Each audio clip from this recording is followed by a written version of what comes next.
Ladies and gentlemen, your attention please. This is Sophie. তো আমি নেটফ্লিক্সে একটা সিনেমা দেখলাম যেটার নাম হলো মহারাজা, যেটা দিয়ে না আমার কোনো এক্সপেকটেশন ছিল না, কারণ আমি ইন্ডিয়ান সিনেমা দেখি না।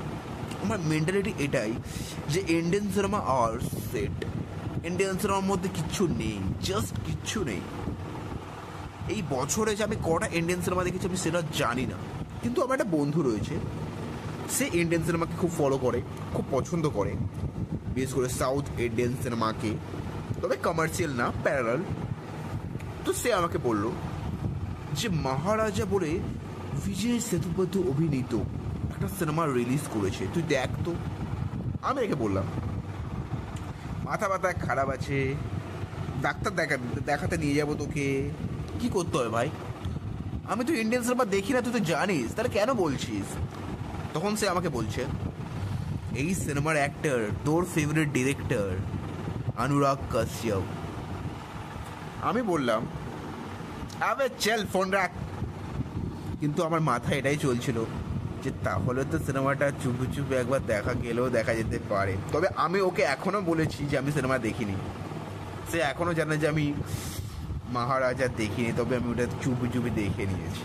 তো এই সিনেমাটার যে ক্লাইম্যাক্স, সেটা দেখার পর যারা নর্মাল অডিয়েন্স, যারা সাধারণ দর্শক, তারা শকড হয়ে যাবে। তারা বলবে হোয়াট আ ক্লাইম্যাক্স, এই সিনেমার ডিরেক্টর তো একটা জিনিয়াস, কি ক্লাইম্যাক্স বানিয়েছে ভাই। অনেকে শক হয়ে যাবে, কিন্তু আমি শক হইনি, কারণ এটাও একটা ইন্টারন্যাশনাল সিনেমা থেকে হিউজলি ইন্সপায়ার্ড, এবং সেই সিনেমাটার নাম আমি নেব না।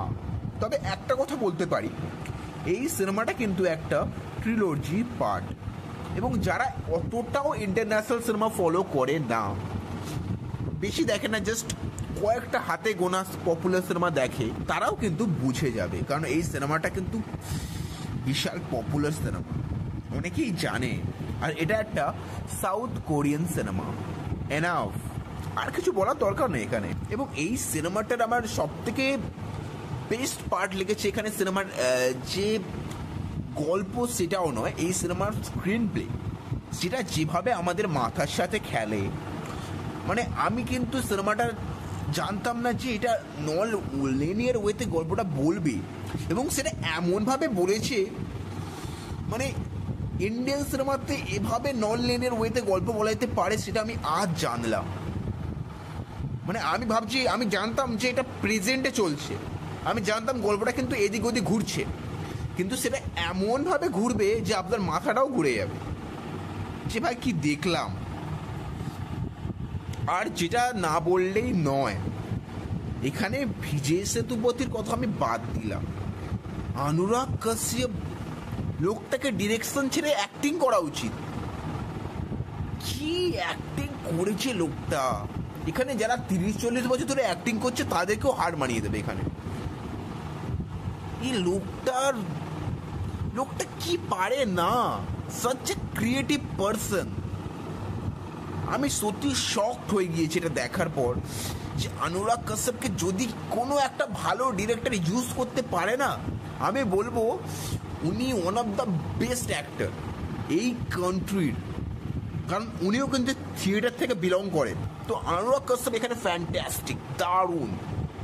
আর বিজয় সেতুপতি আপনারা জানেন উনি একটা দুর্ধর্ষ অ্যাক্টর, এবং তার অ্যাক্টিং নিয়ে আমি আর কি বলবো। সিনেমাটার মেন যে প্লট পয়েন্ট, সেটা নিয়ে আমি একটু কথা বলছি, যে বিজয় সেতুপতি থানায় যাচ্ছে, থানায় গিয়ে একটা কমপ্লেন করছে। তো আপনারা কি জানেন যে এখানে বিজয় সেতুপতি কি নিয়ে কমপ্লেন করে? এখানে মার্ডার না, রেপ না, এখানে কি কমপ্লেন করে আপনারা জানেন? কচরে কা ডিব্বা। এবং জাস্ট ব্লোন অ্যাওয়ে, আমি শব্দ খুঁজে পাচ্ছি না যে আমি কীভাবে এই সিনেমাকে ডিসক্রাইব করব। একটা সিনেমা রয়েছে, এই সিনেমার ডিরেক্টর মানি ব্যাগ বলে একটা সিনেমা রয়েছে, সেটা একবার আপনারা দেখতে পারেন, তার প্রথম সিনেমা ওটা, সেটাও একটা দারুণ সিনেমা। যারা থ্রিলার সিনেমার খুব বড় ফ্যান, তারা তো অবশ্যই সিনেমাটা দেখুন। তো আমি এটাই বলতে পারি, যারা নর্মাল অডিয়েন্স তাদের এই সিনেমাটা কিন্তু ব্যাপক লাগবে। আর যারা প্রো অডিয়েন্স তাদেরও সিনেমাটা অ্যাভারেজ লাগবে, বাট সিনেমাটা কিন্তু একটা ওয়েল মেড সিনেমা, তারা কিন্তু এটা বলবে, ডেফিনেটলি বলবে। কারণ এই সিনেমার মধ্যে হয়তো ক্লাইম্যাক্সটা একটু আহামরি না লাগলেও কিন্তু এই সিনেমার যে নন লিনিয়ার যে অ্যাপ্রোচ সেটাকে কিন্তু সবাই অ্যাপ্রিসিয়েট করবে, এটা গ্যারেন্টি। তো যদি ভিডিও ভালো লাগে লাইক শেয়ার অ্যান্ড সাবস্ক্রাইব করতে ভুলবেন না, আর দেখা হচ্ছে নেক্সট ভিডিওতে। তো বাই গাইস।